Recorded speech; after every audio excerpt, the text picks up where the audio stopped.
여러분 반갑습니다. 다 같이 합장하시고 마하반야 바라밀 10번 염하겠습니다. 마하반야 바라밀 마하반야 바라밀 마하반야 바라밀 마하반야 바라밀 마하반야 바라밀 마하반야 바라밀 마하반야 바라밀 마하반야 바라밀 마하반야 바라밀 마하반야 바라밀. 마하는 금이요 반야는 밝음이요 바라밀은 충만합니다. 마하반야 바라밀이 나요 내가 마하반야 바라밀이다. 나는 원래 크고 밝고 충만하다. 나는 지금 크고 밝고 충만하다. 나는 항상 크고 밝고 충만하다. 마하반야 바라밀. 네, 오늘은 단마의 노래 5번째 개송. 지난번에 조금 하다 말았죠. 오늘 다시 처음부터 하도록 하겠습니다. 교재 11쪽 5번째 승보에 귀의합니다. 지극한 마음으로 목숨 걸고 귀의합니다. 대지문수 사리보살, 대행보현보살, 대비관세음보살, 대원본존 지장보살 마살께 지극한 마음으로 목숨 걸고 귀의합니다. 영산당시 부처님께 부촉받은 10대 제자 16아라한 500나한과 홀로 깨치니 내지 1200 대아라한의 무량한 자비 성중께 지극한 마음으로 목숨 걸고 귀의합니다. 인도와 중국에서 우리나라에 이르도록 역대 등불을 전한 조사 스님들과 천하의 큰 스님들 그리고 일체 수없는 큰 선지식께 지극한 마음으로 목숨 걸고 귀의합니다. 시방과 삼세의 인드라만 같은 모든 우주에 항상 머무시는 모든 승가님께. 네, 불법승 삼보에 귀의하는 내용입니다. 예불문이 우리가 아침 저녁으로 조석 예불을 하는데 예불문의 내용이 다름 아니라 삼보에 귀의한다는 내용이에요. 그래서 불보에 귀의하고 법보에 귀의하고 승보에 귀의한다. 불보는 이제 부처님이시고 법보는 바로 개송을 뜻한다고 말씀드렸죠. 개송을 말하고 또 승보는 부처님의 제자들을 뜻합니다. 부처님의 제자 중에서도 이제 상징적인 몇몇 분들을 이름을 걸어서 귀의하는 거죠. 귀의한다는 말은 돌아가 의지한다는 말이에요. 이 귀의한다는 말도 그냥 단순히 의지합니다 그러지 않고 왜 돌아가 의지합니다 그랬을까요? 그 의미를 잘 생각해야 돼요. 돌아가 의지한다는 것은 여러분도 이미 삼보를 갖추고 있다는 거예요. 밖에 있는 삼보뿐 아니라 여러분들이 이미 가지고 있는 불성, 또 담마, 또 부처님의 제자, 이게 밖에만 있는 게 아니라 나에게도 이미 갖추어져 있다는 거예요. 그래서 돌아가 의지한다는 표현을 씁니다. 굉장히 중요한 표현이죠. 나모, 귀의, 돌아가 의지한다. 그래서 이렇게 귀의한다는 표현을 쓸 때는 단순히 밖에 있는 부처님께, 밖에 있는 개송에, 밖에 있는 부처님의 제자에게 의지한다는 뜻이 아니라 밖에도 있지만 내게도 이미 갖추어져 있는 불성짜리, 또 담마, 또 부처님의 제자가 될 성품, 이렇게 본인이 이미 갖추고 있는데 의지하는 거기 때문에 귀의한다. 이렇게 얘기하는 겁니다. 굉장히 중요한 얘기죠. 대지문수 사리보살, 대행보현보살, 대비관세음보살, 대원본존 지장보살 마살께. 수많은 보살이 있는데 그 중에서도 대지혜를 갖추신 문수사리보살, 또 대행원을 갖추신 보현보살, 또 큰 자비를 갖추신 관세음보살, 또 큰 원의 본존이신 지장보살, 이렇게 네 보살님을 특징 지어서 귀한다고 하는 겁니다. 그건 무슨 소리냐? 우리도 나도 이분들처럼 큰 지혜와 큰 행운과 큰 자비와 큰 원을 세우겠습니다 하는 거죠. 그게 귀하는 거예요. 밖에 있는 문수보살뿐 아니라 나도 역시 문수보살과 같은 지혜를 갖출 수 있도록, 이미 갖추어져 있는데 그거를 발현할 수 있도록 노력하겠다, 이런 마음가짐입니다. 제가 이제 문수보살은 주로 우리나라에서 이제 오대산 또는 지리산에 상주하신다 그러죠. 지리산이 지혜 지자에 특이할 이자예요. 지혜가 특이하다. 그래서 문수보살의 상주처입니다. 지리산이. 오대산과 더불어서. 그래서 제가 출가하기 전에는 서울에 살았으니까 주로 이제 오대산에 많이 갔었어요. 등산도 좋아했고, 또 어머니 따라서 이제 기도처, 오대산에 가면 그 정멸 보궁이 있잖아요. 아주 편안하죠, 가기만 해도.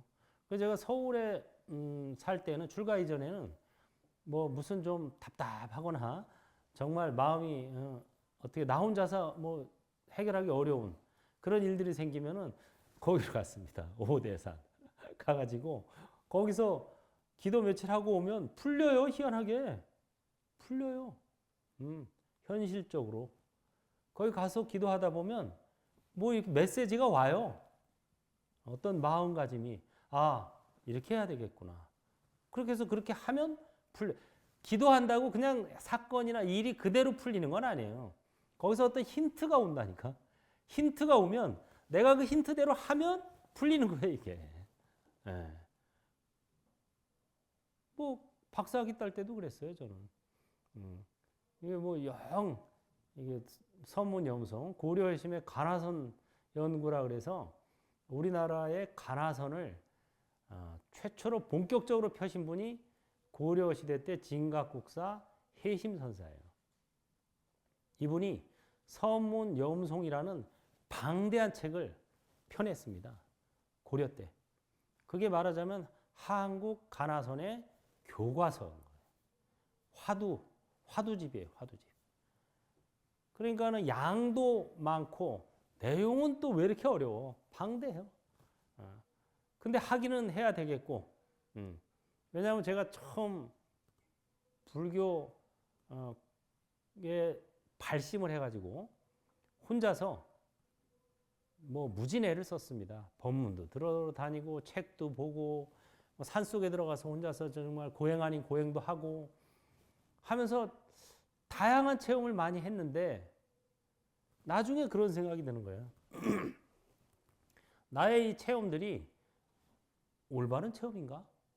첫째는 그 다음에 두 번째는 체험은 했는데 표현이 안 돼. 이런 체험을 어떻게 표현하는 거지? 그 두 가지가 궁금했어요. 그래가지고 동국대학교 대학원 선학과를 들어간 거예요. 그래서 거기서 이제 조사어록, 경전은 물론이고 조사어록들을 이제 읽어 나가면서 딱 이렇게 표현하는 거구나. 또 나의 체험이 옳았구나. 또 그 표현을 이런 식으로 하는 거구나 하는 거를 내가 느꼈죠. 그 중에 가장 정확하게 나한테 와닿았던 게 사실은 도겐 선사의 쇼보겐조 정법안장이라는 책이 있었어요. 일본의 중세시대 때 조동종의 개조입니다. 영평도원. 그 스님이 쓴 정법안장이라는 책을 공부하면서 이렇게 말하는 거구나, 이거구나 하는 거를 제가 여러 번 느꼈죠. 그래서 석사학위 논문을 도겐 선사의 좌성관이라고 해서 냈습니다. 묵조선에 대해서. 거기까지는 좋았는데 계속 이제 내가 그 선양자가 되는 거죠. 야, 이 책 너무 좋아. 이거 읽어. 하고 거기 있는 얘기를 자꾸 하게 되고 도겐 선사 얘기를 자꾸 하게 되고 이러다 보니까 나중에 느끼게 된 게 종교에는 국경이 없지만 종교인에게는 국적이 있구나 하는 게 느껴졌어요. 나중에 내가 한국 사람이구나. 그래서 이제 박사학위 논문은 내가 한국 스님에 대해서 써야 되겠다 하는 걸 결심하게 된 계기가 됩니다. 박사학위는 내가 그럼 한국 스님에 대해서 써야지. 한국 선사, 한국 수행의 가장 핵심이 가나선이라고 하는데, 그럼 한국 가나선이 어떻게 시작이 됐을까? 하고 이제 한국 가나선의 시원을 찾았죠. 그랬더니 한국 가나선은 보조국사 진울이 처음 도입을 했고, 그거를 제대로 교과서를 만들어서 가나 일문을 주창한 것은 진각국사 해심인 거예요. 선문염송이라는 가장 방대한 책을 편찬해 내셨죠. 그래가지고 그걸 가지고 써야 되겠다 하고 쓰려고 하는데, 이거 뭐 너무 어렵고 양도 많고 뭐 어디서부터 어떻게 손을 대야 될지 전혀 이게 감이 안 잡히더라고요. 그래가지고 고민하다가 이제 오대산 월정사 보궁으로 7일 기도를 갔어요.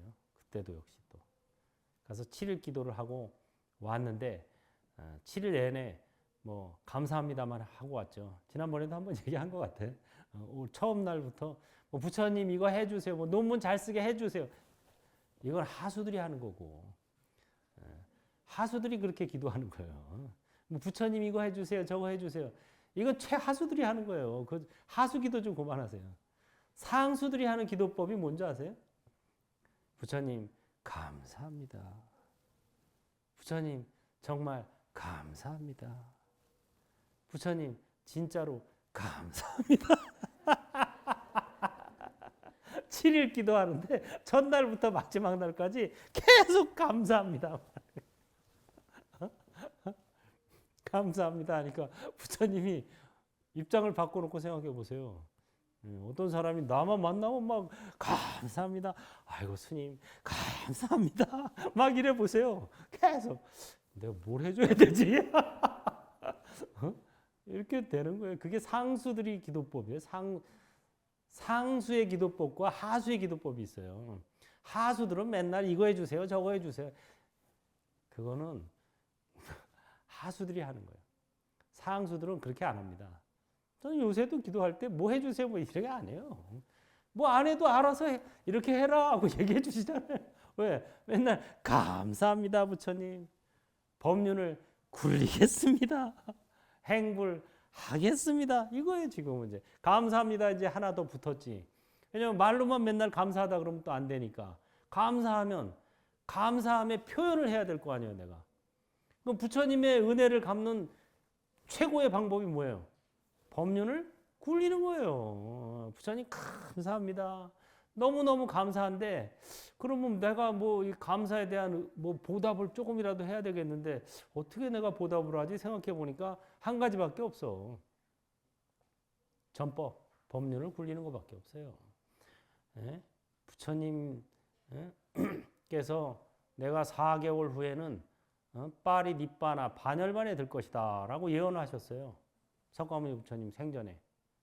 그때 일부 제자들은 아이고 이제 부처님 돌아가시면 우리는 누굴 믿고 누굴 의지하고 살아가나 하고 막 한탄을 하고, 또 일부 제자들은 아이고 부처님 돌아가시기 전에 많이 봐둬야 되겠다 하고 부처님에게 꽃과 향을 먹을 것을 바치면서 그 주위를 맴돌았어요. 떠나지 않고. 근데 띠싸라고 하는 비구는 코빼기도 안 보이고 지 혼자 저 동굴 속에서 정진을 하고 있었어요. 그래서 다른 제자들이 부처님, 저 띠싸는요, 쟤는 부처님 별로 존경하지 않나 봐요. 아, 부처님 이제 좀 있으면 가신다는데,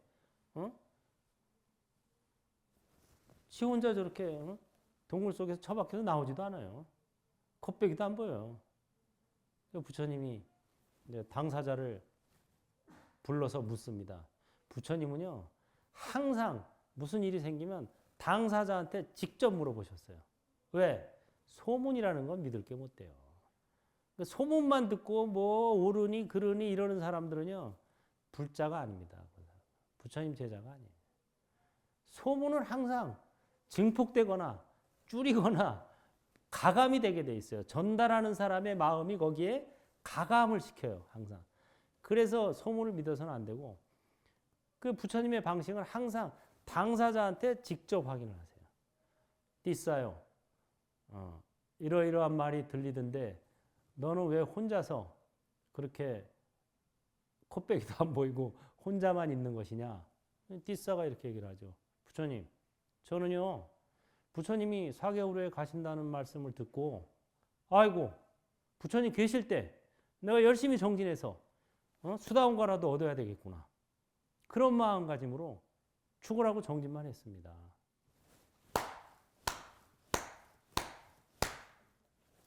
띠싸야말로 진정한 나의 제자다. 도과를 얻기 위해서 정진하는 게 진짜 나의 제자지. 내 앞에 와서 꽃을 바치고 향을 바치고 존경의 예를 표하고 옆에 맴돌고 그런 것은 하수들이 하는 짓이다. 진짜 상수는 법을 보는 이가 열애를 본다. 열애를 보는 이는 법을 본다. 법이 진짜 열애다. 이렇게 아주 그냥 극찬을 해줬죠. 진정한 제자는 법을 봐야 된다. 겉모습을 보고 겉모습을 부처라고 생각하면 부처님 돌아가시고 나면은 부처님이 없는 거 아니에요, 이 세상에. 얼마나 허망하겠어요. 법이 열애라고 생각하면 하나도 허망하지 않은 거예요. 부처님이 열반에 들어가셔도. 왜? 법은 시방상주, 시방삼세에 항상 머무르기 때문에. 그리고 육신은 아바타입니다, 이게. 아바타예요, 이거는. 법신이 진정한 열애다. 그래서 시방상주 담만인께 이런 말들이 나오는 거예요. 그래서 이 기도 끝나고 내려와서 바로 그 다음날 동국대 도서관에 가서 중요한 자료를 눈에 띄어요, 그냥. 이게 확 와요. 이거 뭐라 그러나? 그게 와요, 이게 느낌이. 쫙 와. 그 수만 권의 책이 있는데 그 중에서 왜 그 책이 눈에 쫙 꽂히더라고. 그래서 빼서 봤더니 선문염송이 나오기 40년 전에 중국 송나라에서 편찬된 책이에요. 그러니까 선문염송이 그 책하고 또 다른 책 한 권하고 해서 그 두 권의 책을 주로 의지해서 만든 거예요. 우리나라에서. 선문염송이 만들어지기 40여 년 전에 나온 두 권의 책. 그거가 이제 선문염송에 말하자면은 저본이죠, 저본. 저본을 찾아낸 거예요, 내가. 최초로. 그래가지고 거기에다 또 연구를 해가지고 나중에 박사학위를 받게 된 거죠. 그러니까는 이런 문수보살의 대지혜를 문수보살만 갖고 있는 게 아니라 우리도 가지고 있는데 끌어내 쓰질 못하는 거예요. 스스로를 믿지 못하니까. 스스로가 그런 지혜가 있다는 것을 믿지 못하니까. 여러분들도 다 가지고 있습니다. 충만해 있어요. 끌어내 쓰면 돼요. 그걸 믿고. 근데 끌어냈을 생각은 안 하고 자꾸 밖으로만 비니까 그나마 가지고 있는 게 점점 숨어져 버리는 거예요. 불교는 원래 비는 종교가 아니에요. 관찰의 종교고 본래 갖추어 있는 것을 바라밀행, 끌어쓰는 그게 제대로 된 신행입니다. 대행보현보살, 큰 행으로서 실천하시는 보현보살, 대비관세음보살, 큰 자비를 갖추신 관세음보살, 대원본존, 큰 원을 갖췄어요. 지장보살은 지옥중생이 다 제도된 다음에 내가 부처가 되겠다 하니까 대원인 거예요, 대원. 말이 그렇지 지옥중생이 제도가 되겠어요? 안 되죠, 다. 왜? 나오는 중생보다 들어가는 중생이 더 많은데 이게 언제 제도가 되겠어요? 제도는커녕 지옥을 지금 넓혀야 될 판국인데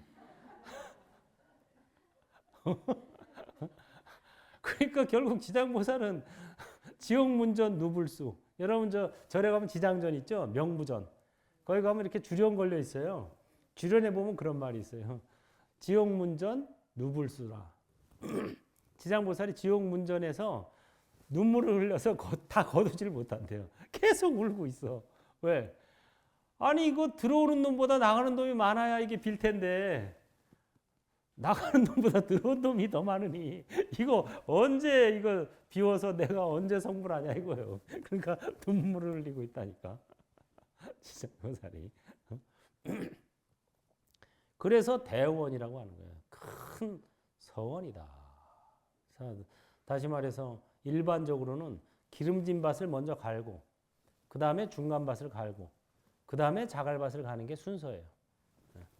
근데 지옥 중생은 밭으로 따지면 무슨 밭일 것 같아요? 자갈밭이지. 지멋대로 해서 지옥에 떨어지는 거예요. 그러니까 자갈밭 중생까지 다 제도하겠다니 그거보다 더 큰 원이 어디 있습니까? 최고의 원이죠. 제가 지리산 국사암에 처음 올라가서 백중기도를 하는 날, 백중회양하는 날, 기도 이제 다 끝나고 밖에 나와서 소대에서 태우면서 위패를 봉송진원, 봉송계를 해요. 이제 보내주는 진원이 돼요. 그걸 하는데 그 국사암 마당 그 소대 위에 허공에 일불 사보살님이 쫙 출연하셨어요. 정가운데 부처님 계시고 양쪽에 두 보살, 위아래 두 보살 다 서 계시더라고. 뭐 허공이니까 허공에 크게 출연을 하셔가지고 그걸 보면서 굉장히 신심이 났던 그런 때가 있습니다.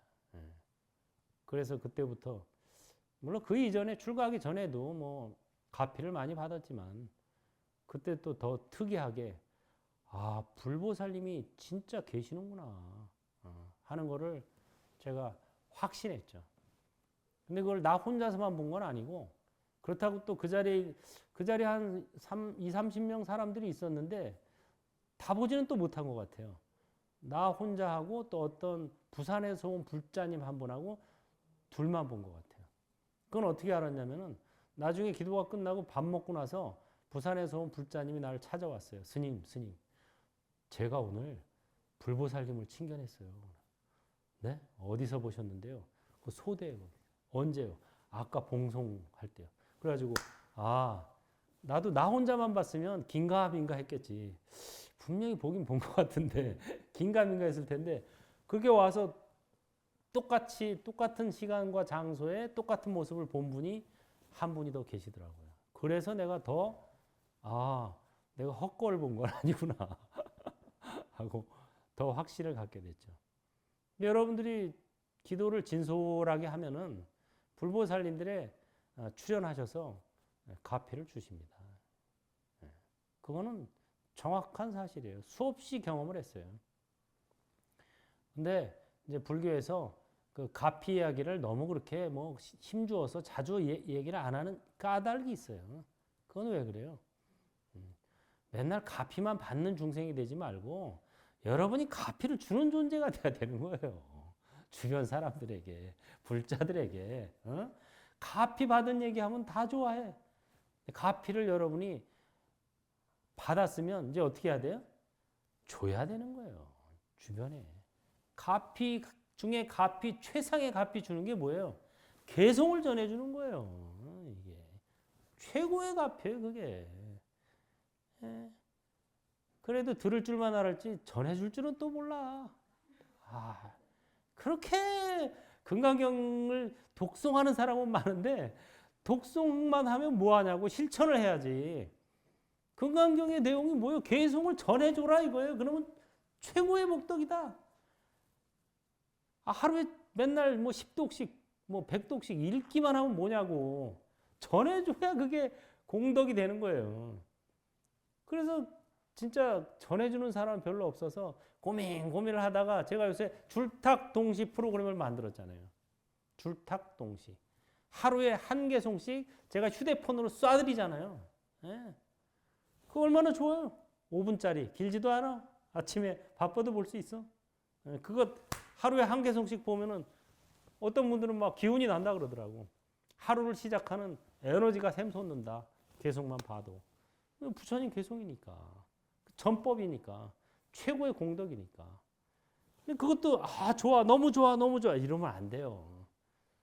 어떻게 해야 돼요? 가피를 받았으면 전해줘야 되는 거예요. 주변 사람들한테 야 이거 너무 좋다. 너도 좀 해라. 가입해라. 들어라. 이렇게 해서 막 말 안 들으면 억지로 가입시켜주고 내 돈 들여서 휴대폰으로 쏴줘. 그럼 지도 몇 번 보다가 괜찮으면 지도 하고 뭐 안 괜찮으면 말고 뭐 자갈밭이면 뭐 좀 시간이 걸릴 거고 기름진 밥 같으면 금방금방 또 전해지고 이러잖아요. 얼마나 좋아요. 월호스님의 법공양 줄, 탁, 동시 개성자. 이것만 해도 나는 기분 좋아지대. 나 이거 할 때 이것만 해도 내가 기분이 업돼요. 기운이 나. 월호스님의 법공양 줄, 탁, 동시. 어떤 분은 줄, 탁, 동시가 뭐니? 줄은 내가 개송의 마음을 일으킨 거고 탁은 부처님이 개송을 전해주는 거. 이게 탁이에요. 이게 동시에 이루어지면 해탈하는 거예요. 해탈 어렵지 않아요. 여러분 죽어라고 뭐 용맹정진하고 죽어라고 앉아 있어도 해탈하기 어려워요. 그 방법으로는. 가장 쉬운 해탈법 뭐예요? 개송이에요. 초기경전 뭐 대승경전 읽어보세요. 다 수다원 사다 마나 마란 얻은 게 개송을 만나서 얻은 거예요. 거기다가 추가로 덧붙여서 이제 내일 모레부터는 뭐가 나가요 또? 월호스님의 개송 명상 관찰자를 관찰하라. 이야, 이게 명상 20분짜리 나가는데 개송과 함께하는 명상이에요. 개송이 없는 명상은 쉽게 말하자면 멍 때리기예요. 멍 때리기는 불교 명상법이 아닙니다. 불교 명상은 항상 개송이 있어요. 주제가 있는 명상이라 이거예요. 그 명상은 멍 때리기 해가지고는 안 되고 항상 주제가 있는 명상. 주제가 뭐예요? 개송이에요. 그 개송을 듣고 그 의미를 음미하면서 하는 게 진정한 명상입니다. 개송 명상, 관찰자를 관찰하라. 나가니까 얼마나 좋아요 또. 그냥 틀어놓고 그냥 따라서만 하면 되니까. 정말 공부하기 좋은, 법륜을 굴리기 좋은 그런 때가 온 것 같아요. 휴대폰 대부분 있잖아요. 휴대폰으로 전송해 주는데 뭐. 집에서도 할 수 있고 저 외국 가서도 할 수 있어. 브라질에서도 할 수 있고 아프리카에서도 할 수 있어. 야, 정말 이래서 이제 나중에 미륵보살님이 오시면은 삼전 법륜으로 모든 중생은 안 될 것 같아 내가 보기엔. 한 70% 정도만 되면 왜 집단 면역이 생기잖아요. 집단 면역. 이것도 한 70% 정도가 집단 해탈을 하면 모두 해탈을 했다고 보는 거지 이제. 그게 맞는 것 같아요. 지극한 마음으로 목숨 걸고 귀합니다. 영산 당시 부처님께 부촉받은 10대 제자 16아란 500난 홀로 깨치니 독성 내지는 1200 대아란의 무량한 자비성중께. 이건 이제 우리가 법화경 읽어보면 법화경에서 부처님께서 10대 제자 사리자부터 시작해서 10대 제자한테 전부 수기를 주시죠. 그 다음에 16난, 500난, 홀로 깨치니, 1200 아라한, 그 다음에 모든 중생에게 수기를 주십니다. 이 다음에 부처 될 거다. 거기서 따온 거예요. 이게. 인도와 중국에서 우리나라에 이르도록 역대 등불을 전한 조사 스님들과 천하의 큰 스님들 그리고 일체의 수없는 큰 선지식계 석원동진, 우리 예불할 때 지신기명래 석원동진 급아해동 천하종사 일체미진수 선지식 이거 나오죠? 그거예요. 석원. 석원이 바로 서천축국을 얘기하는 거예요. 인도예요. 인도. 동진. 동진이 바로 중국을 얘기하는 겁니다. 최초의 불교가 전해진 그 당시 중국을 동진이라고 그랬어요. 우리나라의 동진의 마라나타 스님이 왜 우리나라의 불교를 전했다 나오죠? 백제. 그 동진이에요.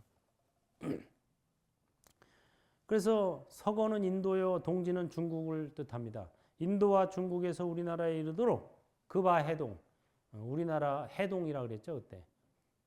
급아해동, 역대 전등, 역대 등불을 전한 조사 스님들과 천하의 큰 스님들, 그리고 일체의 수 없는 큰 선지식계. 그래서 알고 보면은 모든 사람이 나의 선지식이다. 그래서 이거 공부하는 마음을 가진 사람은 모든 사람을 나의 선지식으로 봐야 돼요. 심지어는 악인도 나의 선지식이다. 그거를 악인은 악지식이라 그래요. 악행으로 나에게 본을 보여준다. 그래서 아, 저딴 짓을 하면 안 되겠구나 하는 걸 가르쳐 주신다. 이렇게 보면 악인도 선지식이 되는 거예요. 그래서 선지식은 모든 것을 갖춘 사람이 선지식이다 이렇게 생각하면 이 세상에 선지식이 거의 없죠. 모든 것을 갖춘 사람이 어디 있겠어요. 부처님이 오시기 전에야. 서가모니 부처님이 다시 오시기 전엔 누가 모든 것을 다 갖춘 선지식이 어디 있겠어요. 제가 국삼에 살 때 그 부산에서 어떤 분이 와서 그런 말을 하더라고요. 어떤 스님은 뭐는 갖추어졌는데 뭐가 안 갖춰져 있고, 저 스님은 뭐 지혜는 좀 있는 것 같은데 선방을 안 다녔고, 저 스님은 선은 많이 한 것 같은데 아는 게 별로 없고, 저 스님은 아는 것 많은 것 같은데 계율이 좀 잘 안 지켜지는 것 같고, 이러면서 요새 믿고 의지할 선지식이 없다 이런 말을 하는 거예요. 그래서 내가 아니 부처님이 오시기 전에야 어떻게 당신이 바라는 그런 모든 것을 갖추신 선지식은 부처님이 오시기 전에 누가 있겠느냐. 그런 사람을 찾아다니니 선지식 스승이 없는 거지. 스승이 한마디로. 그래서 마음가짐을 고쳐 먹어서 계율을 갖춘 스님한테는 계율을 배우고, 선정을 갖춘 스님한테는 가서 선정을 배우고, 경전에 해박한 스님한테 가서는 경전을 배우면 될 일이지. 이 스님은 경전은 해박한 것 같은데 계율이 부족한 것 같아서 나는 안 배워. 저 스님은 선정은 많이 닦은 것 같은데 경전을 안 본 것 같아서 나는 안 배워. 이렇게 따지면 배울 놈이 어딨냐. 하나도 없다. 그랬더니 그 절에서 고개를 좀 끄덕끄덕 하더라고. 그러더니 몇 달 있다 다시 왔는데 표정이 바뀌었어. 사람이 밝아졌어요. 그래서 물어보니까 스님 말씀을 듣고 가만히 가서 생각해 보니까 스님 말이 맞는 것 같다는 거야. 그 사람이 갖춘 장점을 배울 생각을 해야지. 자꾸 단점을 갖고 따지고 드니까 배울 사람이 없는 거예요. 단점 없는 놈이 어딨나? 다 있지 따지면은. 그러니까 사람들의 단점만 보면 나도 그렇다고 단점이 또 없나? 배울 게 없어지는 거고, 사람들의 장점을 보기 시작하면 다 선지식이 되는 거예요. 저 사람한테는 부지런한 걸 배우고, 저 사람한테는 말투가 공손한 걸 배우고, 저 사람한테는 자세가 바른 걸 배우고, 이러면 되지. 저 사람은 부지런하긴 하긴 한데 말투가 영 안 좋아. 저 사람은 이렇게 따지면 배울 게 하나도 없는 거예요. 뭐 어디서 배우겠어. 그래도 몇 달 있다 왔는데 사람이 바뀌었더라고요. 왜? 다 선지식이니까. 그러면 사람이 자기가 바뀌는 거예요. 그렇게 따져야. 굉장히 중요한 얘기입니다. 지극한 마음으로 목숨 걸고 귀합니다. 시방과 삼세의 인드라만 같은 모든 우주에 항상 머무시는 모든 승가님께. 그래서 이런 보살님들과 독성님들, 아라한들 이런 분들은 항상 머무르고 계세요. 그러면서 지켜보고 계십니다. 그래서 우리가 진실한 마음으로 귀의하고 실행하면은 지켜봐 주시고 도와주세요. 이걸 도와줘야 되겠구나. 저걸 도와줘야 되겠구나. 하고 도와주십니다. 그것을 우리 예불문에서 배울 수 있습니다. 여섯 번째 개송, 나와 남이 일시에 불도 이루어지이다. 오직 원하오니 산모님께서는 대자 대비로 저의 정례를 받아주셔서 그윽하게 가피력을 있게 하소서. 원하오니 진리세계의 모든 중생들 나와 남이 일시에 불도 이루어지이다.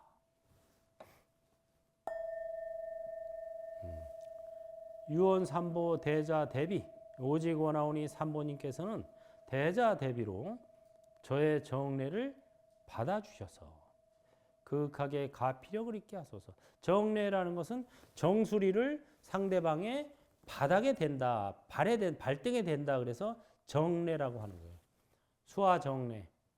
정수리를 나의 가장 높은 곳에 있는 정수리를 상대방의 가장 밑에 있는 발등에다 갖다 대는 거는 뭐예요? 최상의 존경의 표현입니다. 이게 극도로 존중하는 표현이에요. 정례. 저의 정례를 받아주셔서 그윽하게 가피력을 있게 하소서. 가피라는 것은 더할 가자 입을 피자 해서 더함을 입는다. 내가 이 전법의 원을 세웠을 때 전법을 더 잘할 수 있게 도와주신다. 이런 의미예요. 가피라는 것은 결국은 도와준다는 말이에요. 연입니다. 연. 이는 누가 해야 돼요? 내가 해야 되는 거예요. 내가 발심도 안 했는데 도와주겠어요? 그건 아니에요. 내가 발심해서 노력할 때 불보살님께서 도와주시는 거예요. 그게 진정한 가피의 의미입니다. 그래서 여러분들이 기도해서 가피를 받았다 하는 건 좋지만 가피를 받았으면은 반드시 은혜 보답을 해야 돼요. 항상 꾸준한 마음가짐으로 해야 돼요. 그래, 그게 뭐예요? 꾸준히 도 닦기, 복 닦기는 꾸준히 해야지. 뭐 조금 뭐 기분 좋다고 뭐 좀 하다가 또 뭐 좀 수틀린다고 또 안 하고 탈퇴하고 뭐 그래가지고는 해탈도에 가긴 어려워요. 일시적인 복은 받을 수 있어요. 그래도.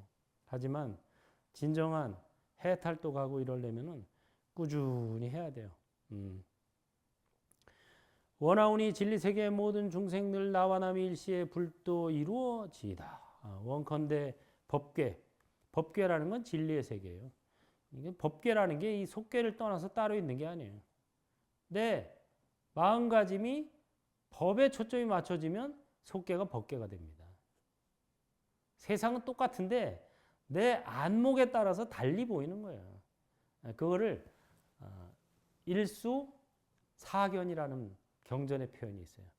똑같은 하나의 물을 네 가지 견해로 본다 이거예요. 사람이 볼 때는 물인데 바닷물, 뭐 호수물, 물로 보이지만 거기 사는 물고기에게는 그게 집으로 보이는 거예요.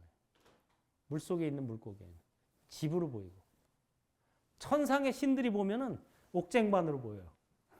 저 밑에 옥쟁반이 번쩍번쩍 하는구나 하고 이렇게 옥쟁반으로 보는 거예요. 아귀들은 물을 뭐로 보죠 아세요? 불로 보여요. 아귀들은. 물을 먹으려고 그러면 불로 변해버려요. 이게. 그래서 똑같은 물인데 자기 차원에 따라서 다르게 보이는 거예요. 그래서 똑같이 이 세계에 살지만 속계를 사는 사람도 있고 법계를 사는 사람들이 있는 거예요. 법계를 사는 사람들은 뭐예요? 법에 초점을 맞춰서 살면 법계가 열리는 거예요. 욕망에 초점을 맞춰서 살면 속계가 열리는 거예요. 그러니까 초점을 욕망에 맞추지 말고 법에, 진리에, 개송에 초점을 맞춰서 살면 이 세상이 법계가 됩니다. 그대로. 그래서 원하오니 진리세계, 법의 세계, 법계의 모든 중생들이 나와 남이 일시에 불도 이루어지이다. 나만 해탈해가지고는 소용이 없다 이거예요. 왜? 코로나19 나만 안 걸렸다고 해서 여행을 다닐 수가 있어요. 뭐 식당을 마음대로 가요. 사우나를 마음대로 갈 수가 있어요. 종교생활을 마음대로 할 수가 있어요. 못하잖아요. 그거 똑같아요. 해탈하는 것도. 혼자만 해탈하면 그게 안 되는 거예요. 자유자재롭게. 더불어 살기 때문에. 그래서 최소한 몇 프로 이상이 해탈해야 돼요. 중생들의? 70% 이상이 해탈해서 집단 면역이 생겨요. 집단 해탈이 돼야 비로소 진정한 해탈이다. 이 소리입니다. 아주 요새 코로나19 때문에 비유되기 참 좋아졌어요. 사람들이 이해가 빨라졌어요. 나 혼자만 건강하다고 소용없어요. 못 돌아다녀요, 마음대로. 인류가 70% 이상이 해탈해야 진정한 해탈이다.